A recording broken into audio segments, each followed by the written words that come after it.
There's a conversation you had years ago that your brain still replays at 2 a.m., word for word, like it happened yesterday. And you've probably told yourself you're over it, that you've moved on, that it doesn't matter anymore. But then a song plays. A stranger walks by wearing familiar cologne. A message arrives from someone you swore you'd forgotten. And suddenly, you're right back there. Most people believe the past fades naturally over time, that memories weaken, soften, and eventually dissolve. But neuroscience says something almost the opposite. Every time you remember something, your brain doesn't simply press play. It rebuilds the memory from scratch and then quietly rewrites it before storing it back, which means the memory replaying in your head right now isn't the original. It's a copy of a copy of a copy, slightly reshaped every single time you revisit it. And here's the strangest part. The more painful the memory, the more your brain insists on returning to it. Not to torture you, but because it thinks it's protecting you. But that's only part of the story. Deep inside your brain, there's a network neuroscientists call the default mode network. It's what activates when you're doing nothing, driving home on autopilot, staring out a window, lying in bed at night. And when this network turns on, your mind almost always drifts to the same place. The past. Not the future. Not the present. The past. Old conversations. Old versions of yourself. Old people who no longer exist in your life. Psychologists have a name for this loop. They call it rumination. And unlike healthy reflection, rumination doesn't lead you toward answers. It just circles the same wound, over and over. You've felt it before. Replaying an argument you already lost. Rehearsing what you should have said. Imagining a different version of a moment that's already gone. And every time you replay it, the emotion feels almost as real as the day it happened. Because, to your brain, it is. But here's where it gets stranger. Your brain doesn't hold on to the past because it loved it. It holds on because the story feels unfinished.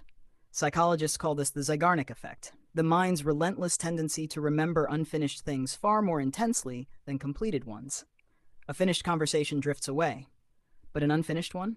A goodbye that never happened? A truth that was never spoken?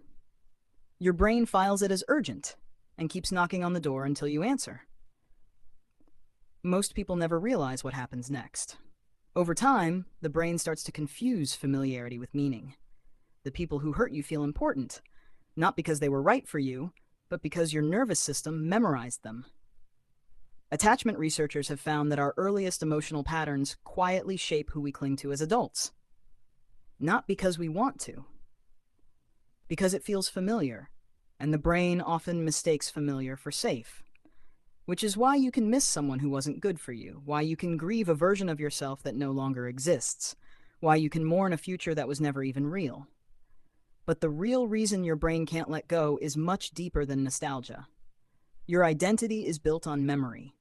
Everything you believe about who you are, your name, your relationships, your values, your voice, is stitched together from moments you've already lived. So when you try to let go of a memory, part of your brain quietly panics, because letting go of the memory feels like letting go of a piece of yourself. And this is where most people get stuck. They try to force themselves to forget, to move on, to be over it. But suppression only makes the memory louder. Psychologists have a term for this, the ironic process theory. The harder you try not to think about something, the more your brain checks in to make sure you're not thinking about it. And every check is a thought. So what actually works? Not forgetting, not forcing, not fighting the memory, but something much quieter, integration. When you stop treating the past as an enemy and start treating it as a chapter, the brain finally allows the memory to soften. Not disappear, soften. Because the truth is, the past isn't following you. You're carrying it. And you get to choose how tightly. Somewhere inside you, there's a version of yourself still standing in a moment you thought you left behind. Still waiting, still hoping, still holding on. Maybe letting go isn't about erasing that version of you. Maybe it's about finally walking back and bringing her home. So here's a question worth sitting with tonight. What memory has your brain been replaying? Not because it hurts, but because a part of you isn't finished with it yet? Share it in the comments. Someone else reading tonight is carrying the same one.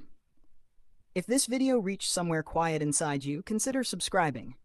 There's a slower, deeper conversation happening here, one your mind has been waiting to have for a long time. Next, we'll explore something even stranger: why the people who overthink the most are often the ones who feel the least understood, and what your silence is really trying to say. Until then, be gentle with the version of you that's still learning how to let go.